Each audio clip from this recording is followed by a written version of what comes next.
पण आता या घडीला मग जेवढं सगळं गणित समोर येत आहे त्याच्यामध्ये एक वाक्य तुमच्या कानावर वारंवार आलेलं असेल आणि ते असं आहे की हिम्मत असेल तर एकनाथ शिंदेंनी वरळीतून लढून दाखवा, अन्यथा आदित्य ठाकरे ठाण्यात लढायला येतील। जर समजा आदित्य ठाकरे ठाण्यात आले तर निकाल काय असेल आणि शिंदे वरळीत आले तर निकाल काय? मी तिसरं सांगेन, त्यापेक्षा आदित्यजींनी माननीय मुख्यमंत्री महोदयांना चॅलेंज करण्यापेक्षा मी त्यांना चॅलेंज देतो आपल्या जय महाराष्ट्र चॅनलच्या माध्यमातून की आदित्यजीने दापोली मतदारसंघामध्ये लढावं आणि जिंकून दाखवावं।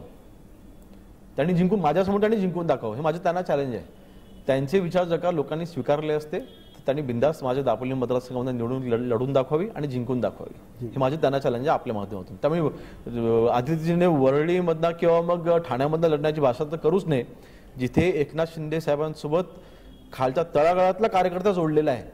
शेवटी तिथे मुख्यमंत्री म्हणून नाही तर एकनाथ शिंदे म्हणून शिंदे साहेबांना तिथे लोक मानणारी आहेत आणि म्हणून मला वाटतं तिथे त्यांनी त्या लढण्याच्या गोष्टी करूच नाही, त्यांनी दापोली मतदारसंघात येऊन निवडून लढावी। हे